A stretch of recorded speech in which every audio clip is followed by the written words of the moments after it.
Sur le terrain, donc je vous le disais, l'armée israélienne a mené une nouvelle incursion dans la bande de Gaza ce matin.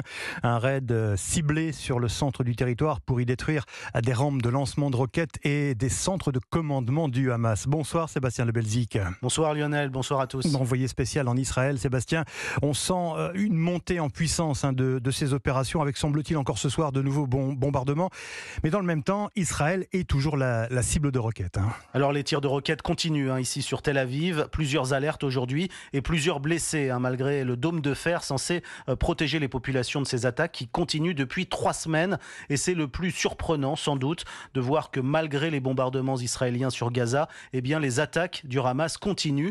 La nuit dernière, pour la deuxième fois, déjà, des soldats israéliens sont entrés avec des véhicules blindés dans le centre de la bande de Gaza, c'est-à-dire beaucoup plus en profondeur que la nuit précédente, pour détruire des rampes de lancement de roquettes et des centres de commandement du Hamas. Le problème, évidemment, c'est d'épargner les otages, qui sont au nombre de 224, toujours prisonniers du Hamas dans la bande de Gaza, et d'épargner aussi les civils palestiniens, alors qu'aujourd'hui, le porte-parole de Tsahal a déclaré que le commandement principal de l'organisation terroriste est situé sous l'hôpital central Shifa de Gaza. Selon lui, c'est là que se trouve le quartier général qui coordonne les tirs de roquettes sur Israël. Les dirigeants du Hamas y accèdent via un tunnel. Il affirme que 4000 malades et personnels de l'hôpital sont aussi sur le site, tels des boucliers humains. Sébastien Lebelzik, envoyé spécial d'Europe 1 à Tel Aviv.